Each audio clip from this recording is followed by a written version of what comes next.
Other shows we have for you to enjoy at myclassicradio.net. The Avengers was most certainly not a household name in South Africa prior to the radio series. With no national television service until 1976, the mechanism simply was not present in the country to show television programs to mass audiences. While many other countries reveled in the filmed adventures of John Steed and company, South Africa was not equipped to join in the fun. The series took Britain by storm and made a major impression in the American markets, being that greatest of rarities, a British series given a network transmission slot. However, as a filmed series, rather than a videotaped one, The Avengers was able to gain a modicum of exposure in South Africa through film rentals. Come and listen at myclassicradio.net.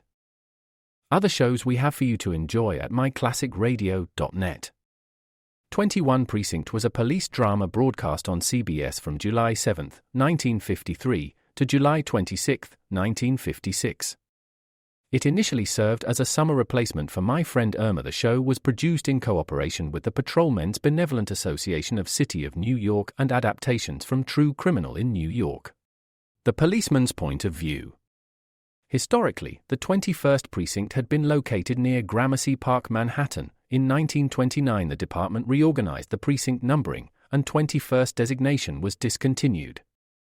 No such precinct existed during the run, nor does a 21st precinct exist. However, the fictional precinct's territory closely corresponds to that of the Upper Side's 23rd precinct since 192. Come and listen at myclassicradio.net. If you're struggling with alcohol or drugs, Recovery Centers of America can help. The holidays are over, the new year is here, and the time to act is now. Expert private care at Recovery Centers of America will get you on the road to recovery today. At our award-winning and fully accredited treatment centers on the Eastern Shore and in Southern Maryland, you will be treated with compassion, dignity, and respect by our dedicated team of professionals. You will also benefit from specialized programs, 24-hour medical care, and the comfort of our outstanding facilities. Let us help you. We will answer your call 24/7 and can get you into treatment as soon as today. If outpatient care is right for you, you can receive a same-day assessment and attend therapy in person or virtually. And because we accept most private insurance plans, you get premium care without the premium price. Don't wait. Start your new year. Start your new life today. Call 1-888-RECOVERY now. That's 1-888-RECOVERY. The Story of Dr. Kildare. Whatsoever house I enter, there will I go for the benefit of the sick. Whatsoever things I see or hear concerning the life of men, I will keep silence thereon, counting such things to be held as sacred trusts. I will exercise my art solely. The Story of Dr. Kildare, starring Lou Ayres and Lionel Barrymore. Metro-Goldwyn-Mayer brought you those famous motion pictures. Now this exciting, heartwarming series is heard on radio. In just a moment, The Story of Dr. Kildare. But first, your announcer.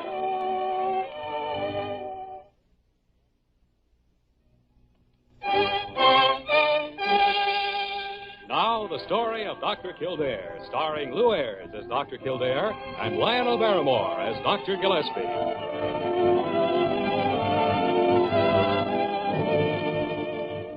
Blair General Hospital, one of the great citadels of American medicine.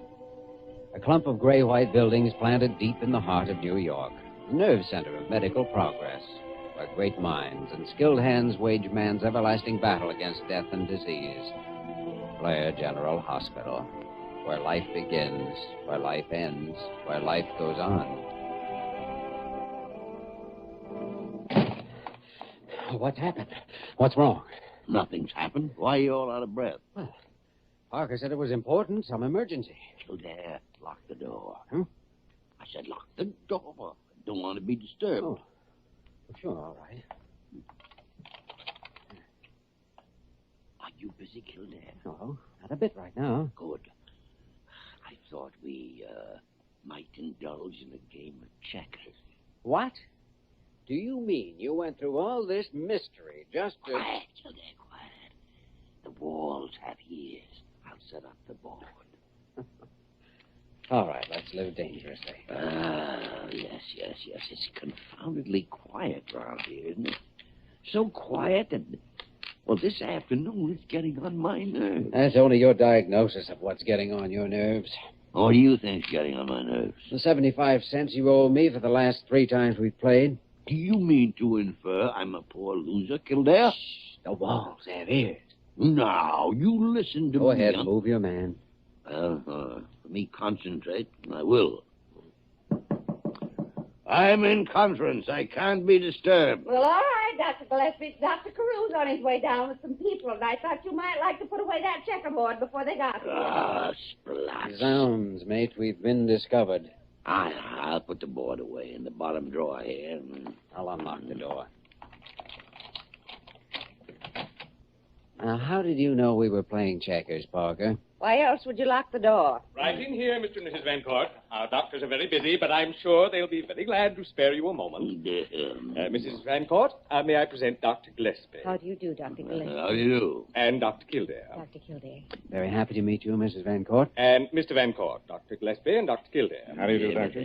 I suppose you and Dr. Kildare are struggling with some knotty problem, Dr. Gillespie? We are indeed, Dr. Carew. That's our staff, always busy. Just what is your problem, Mr. Van Court? It's our son. Huh? He's disappeared. He's been gone for 2 days and 2 nights. There, Mrs. Van Court. Never you mind. Dr. Gillespie and Dr. Kildare will find him for you. We'll find him? But, Dr. Carew, we're not detectives. Nonsense. Of course you are. You're excellent detectives, both of you. Why, look how you found that boy in the Leona Carter case. And But this is a matter for the police, Dr. Oh, Carew. no, not the police. I couldn't bear for the police to subject poor Philip to all that publicity. Oh, you promised us you could do something, Dr. Carew. And so I will. You just put your complete faith in Dr. Gillespie and Dr. Kildare. You see, Philip had all that publicity when he came back from the war, and it upset him so. We're convinced that it's some sort of mental illness that has caused our son to go off like this. That's why we came to Dr. Carew. Oh. You don't suppose he's eloped, do you? Oh, Philip wouldn't do a thing like that without talking to his father and mother first. Well, whether he would or not, who would he elope with? The only girl that he's gone out with has been Irene, and I'm sure that he isn't interested in her in that way. Why are you sure? Irene was engaged to Phil's best friend, and the boy was killed in the war. Oh, no. Phil's had no particular interest in girls. The only thing I have known him to show any interest in is airplanes. Planes? What did Philip do in the war? He piloted a T-51. Oh, yes. Was he wounded? No, but he had a pretty bad case of war nerves for a while when he first got back. Mrs. Van Court, when did your son leave the house? 2 nights ago, he said he had a date. Did he say with whom? No, he didn't. Oh. Well, I don't know if we can help you, but we'll certainly be happy to try. Would you write down the name and the phone number of the girl you spoke of? Oh, yes, of course. Oh, by the way, have you a picture of your son? Yes, I have one in my wallet. May I borrow it? I'll take good care of it. Of course. Now, don't you worry about this another moment. Just leave everything in the hands of Dr. Gillespie and Dr. Kildare. Here's her name and address. Oh, thank you both for your courtesy. I'm sure you know that anything you can do will be deeply appreciated by both of us. And if you are able to help my son, I'll certainly show this hospital my appreciation in a very tangible form, Dr. Carew. Well, there. Not another word about that right now. Come, I'll walk to the door. Now, what do we do? Well, I guess we go and see, let me see that piece of paper. Oh, Irene Howard.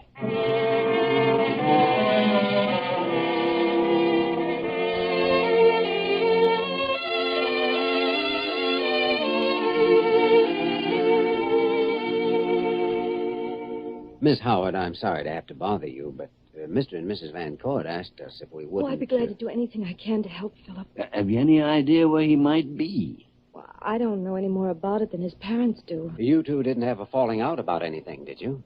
Good heavens, no. It would hardly matter to Philip if we had. We've been friends a good many years, but never anything else. As a matter of fact, I was engaged to marry Phil's best friend. Yes, we know that. I think that's the only reason Phil pays any attention to me at all. He and Paul had been pals since they were kids. Even the war didn't separate them. They were both in the same air squadron. Phil even saw Paul shot down. His plane was just in front of Phil's when it happened. Maybe he went out to the airport. He hangs around there a lot. Oh, excuse me. Hello? Oh, yes. Hello, Mrs. Van Court. Yes, they're here now. They what? Oh, really? But where? Oh. Oh, I'm sure it's nothing like that. I'm sure he's all right. Yes, I'll tell them. I'll call you back later. Goodbye.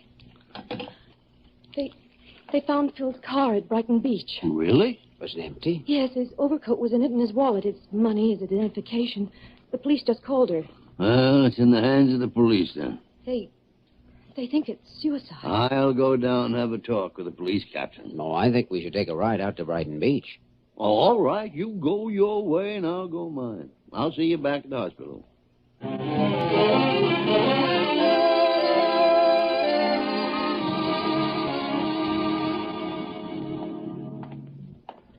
Well, Dr. Kildare, what brings you out to Brighton Beach this time of night? Hello, Mike. I'm just looking for a young man, a patient of mine. I just came out here on a hunch. Hasn't turned out to be a very good one. What's he look like? Believe it or not, I don't know. Never met him. His parents asked me to help him. The boy's evidently suffering from war nerves or something. I have a picture of him here. Let me flash my light on it. Well, now, I just may be able to help you. I'm not sure, but there was a young fellow sitting on one of the benches looking at the ocean. He looked a bit like that. Come on, let's have a look. Good.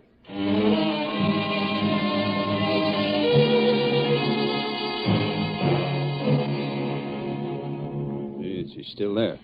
Let's have a closer look, shall we? Yeah. A little too dark to tell from here. I don't know. Let's speak to him. Hey, excuse me. Is your name Philip Van Court by any chance? What? What did you say? He sure looks like that picture. I said, is your name Philip Van Court? No. What is your name? My name?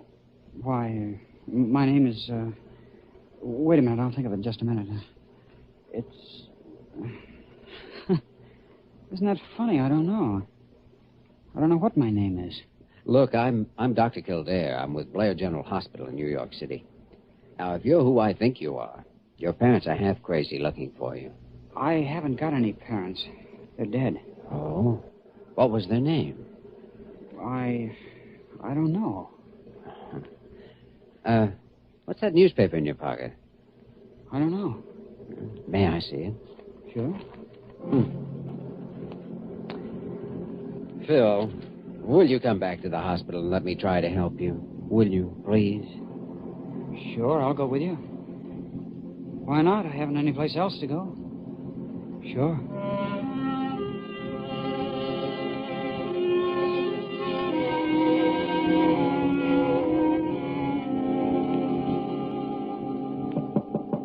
Come in. Well, how'd you make out with the police? Oh, well, I found out everything they know, which is darn little. They picked up his car with the overcoat in it and no trace of the boy. Sometimes you can find out more from the cop on the beat than the police captain. Like what? Like what bench the boy you're looking for is sitting on. Oh, yeah. Have you found him? I'm not sure. Would you call Mr. and Mrs. Van Court and ask them to come down? I don't want a phone in front of the boy. And then if you'll come down to my office, you can talk to him yourself. Well, does the boy you found say he's Philip Van Court? He doesn't know who he is, doesn't know how he got to Brighton Beach or what he was doing there. Oh, here. Read the headline on this paper that was in his pocket. Plane crashed at airport.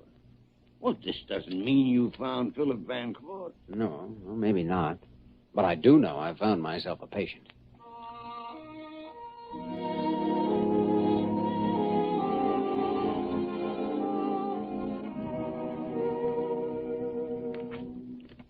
Phil, this picture looks like you, doesn't it? Yes, it certainly does. Would you look and see if you have any identification of any sort in your pockets? I did. I haven't. Why are you holding your arm like that? It's crippled. I can't lift it. Oh, wonder how that happened. It happened during the war. How do you know? Why, I just know. Oh, my arm hurts. Here, let me have a look at it. Don't touch it. It hurts. I don't want you to touch it. All right, I won't touch it. I can't lift it. I'll never be able to lift it. Yes. Mr. and Mrs. Van Court here in the hall, Jimmy. All right? Oh, Oh, Phil, this is Dr. Gillespie. How do you do, sir? How do, son? Phil, the people are here that I told you about. Will you let me bring them in? Their son's been missing for over 2 days now. Of course. All right, Dr. Gillespie. Come in, Mr. and Mrs. Van Court. Oh, Phil. My son, my Where have you been, my boy? We've been frantic. Oh, don't ever give us a scare like that again. What is it, Phil? I don't know these people. Phil. I'm not Phil. Don't you understand? I'm not your son. Oh, Phil, don't frighten Mother like that. Don't. Please, Mrs. Van Court. Phil, I'll tell you what I think our next move is.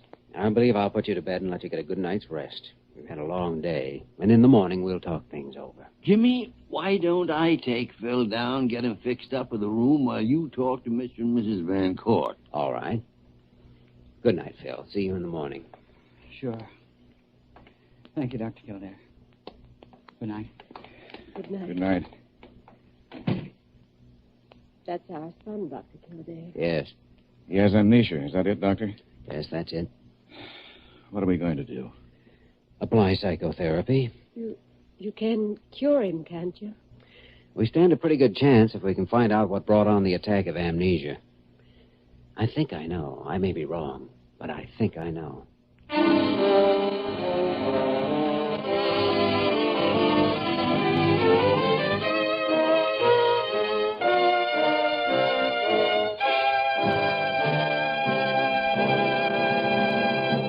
We will return to the story of Dr. Kildare in just a moment.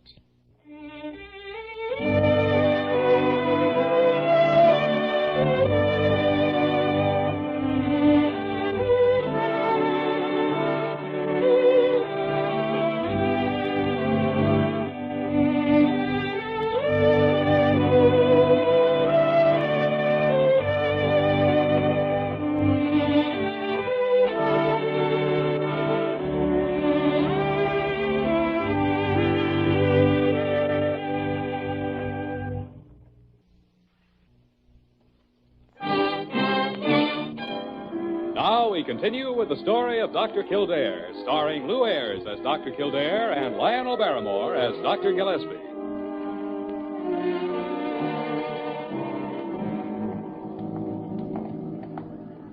How'd you like the movie? Well, it was all right. Why you insisted on dragging me to a movie at this time of night? Just thought a little relaxation wouldn't hurt. What do you think caused it? Cause what? Amnesia. Do you think that news headline had anything to do with it? Yes. Air crash might have done that. Might have brought back too vividly something he was trying to escape. Mm-hmm. Complete emotional hysteria. Yeah.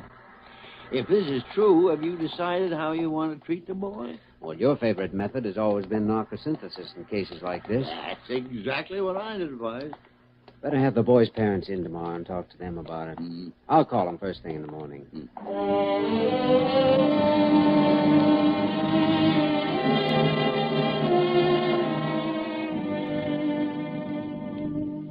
Dr. Kildare, Dr. Gillespie, we brought Irene with us because she almost seems like one of the family to us, and she's been so distressed about Phil. Irene, would you permit an old man to ask you a most personal question? Of course. Are you in love with Phil? Yes. I have been for a long time. Huh? I was just a little late realizing it. You see, I'd written to Paul and broken my engagement to him about 2 weeks before he was killed. Oh, does Phil know that? I don't know. He's never mentioned it.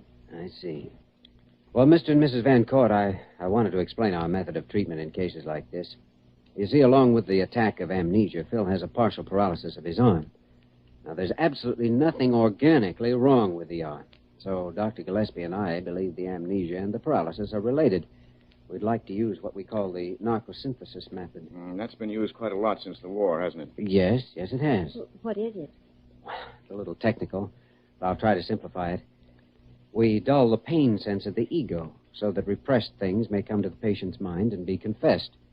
Once they've been expressed, then they no longer constitute a threat to the ego, and the energy which they formerly used up can be transferred to more useful functions. How will you go about this with Phil? Well, first we'll darken his room, and Then I'll talk to him for a while and explain to him just how we're going to try to help him.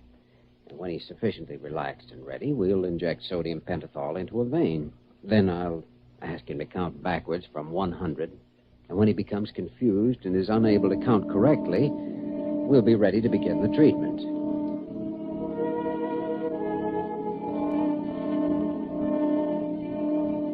89, 88, 87, 85, no. 83, 80. Philip, you can still hear me, can't you? Oh, yes, Dr. Kildare. Tell me about Paul, Phil. Paul was my friend. We were buddies. But Paul fell in love with Irene. Were you in love with Irene, too? Yes. But she was in love with Paul. She was engaged to him. I meant nothing to her. She didn't know how I felt. And Paul didn't know. I didn't let anyone know. But he kept talking about her, though. All the time overseas, he kept talking. What happened overseas, Phil? It was a raid. The raid! Paul's plane was in front of me. It was just in front of me and a little below me. I saw the Nazi plane die for him. I could have shot him. I could have saved Paul's life, but I couldn't move my arm. It was paralyzed. I couldn't move it. Nazi plane shot Paul down? Yes, the Nazi plane shot him down. I got the Nazi, but it was too late to save Paul. And as I watched his plane fall, I found myself thinking, I can marry Irene now. But I couldn't marry her. I never can marry her. How could I marry her when Paul is dead? Because of me. He's dead, and I killed him. I killed him. All right, now, all right. You were out to the airport the other night, weren't you? You saw a man get into a plane, take off and crash. Now think, Phil. Think. Yes, I was at the airport. All of a sudden, my arm, I couldn't move my arm again. I know. Now, Phil, listen to me. Listen very closely. Do you hear me? Yes, I hear you. All right. Irene loves you. She wasn't in love with Paul. She's in love with you. She wrote a letter to Paul breaking her engagement 2 weeks before he died. She's in love with you. Love? With me? Yes, with you. Now listen, Phil. Concentrate on what I'm saying. It isn't your fault that Paul died. Your arm didn't freeze on the gun because you wanted Paul to die. It was caused by the fear and terror. You didn't kill Paul. Paul died at the hands of the enemy. You wanted to save him, but it was beyond your power. You were willing to save him. You tried to save him. Tried to save him? Yes, you tried to save him. Phil, your arm is perfectly all right. It isn't paralyzed. Now I want you to lift it. That's right. Lift it. There, you see? Now extend it toward me. Now, that's right. Now over your head. There. You see, your arm is all right, Phil. And so are you. You're all right. I'm all right. I'm going to leave you now. I want you to rest and sleep. And when you awaken, you're going to know who you are, and you're going to be well. You're going to be well, Phil, in mind and in body. And then you're going to get up and ask Irene to marry you. Ask Irene? Yes. Irene is going to marry you, Phil. She's going to marry you.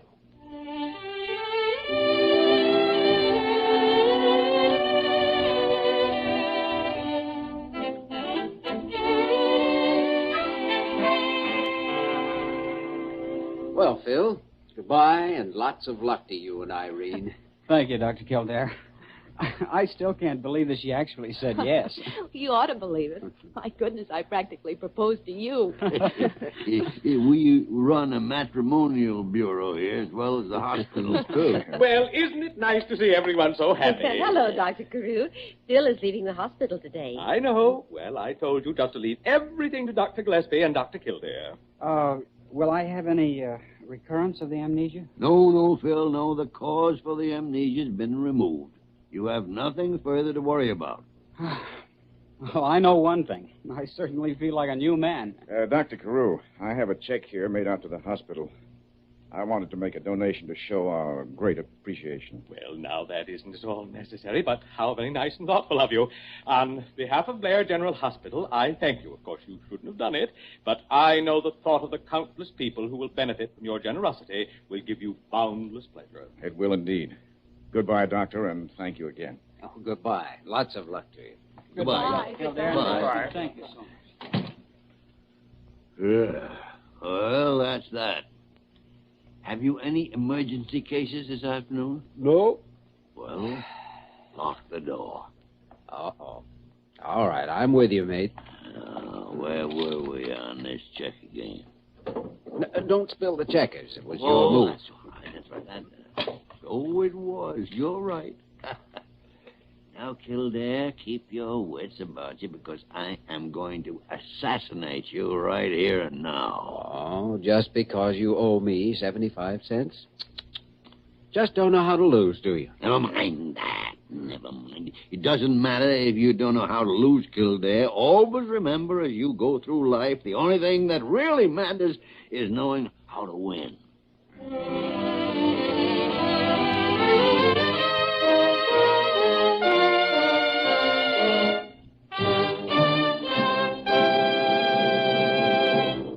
We return to the story of Dr. Kildare in just a moment.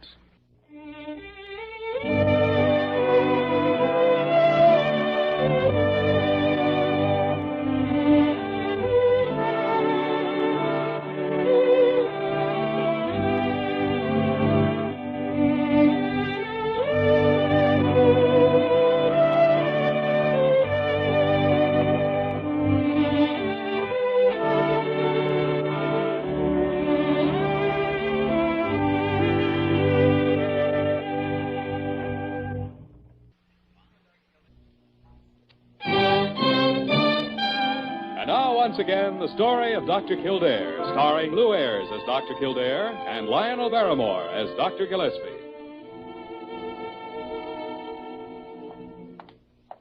Well, I must say I am pleased. Very pleased indeed. Mr. Vencourt made a very generous donation. You're fine doctors, both of you. I'm proud of you. Oh, thank you, Dr. Carew. Can I have an extra dish of ice cream for my lunch? What? Oh, quite. Oh, I get it. Well, you certainly can, dear fellow. You too, Kildare. Oh, thank you. Well, I must get back to my office. I have so much to do these days. I just wanted you to know that I'm well pleased. Well pleased. Another dish of ice cream. There's a man with a great sense of humor. Yeah. Maybe we should put him under sodium pentothal and find out his hidden desires and motivation. I wouldn't recommend it, Dr. Gillespie. All you'd find would be a great big dollar sign. Quite so, Dr. Kildare. Yes, I thought your diagnosis would concur with mine. Well, now shall we lock the door and return to our game, Dr. Gillespie? By all means, Dr. Kildare, by all means.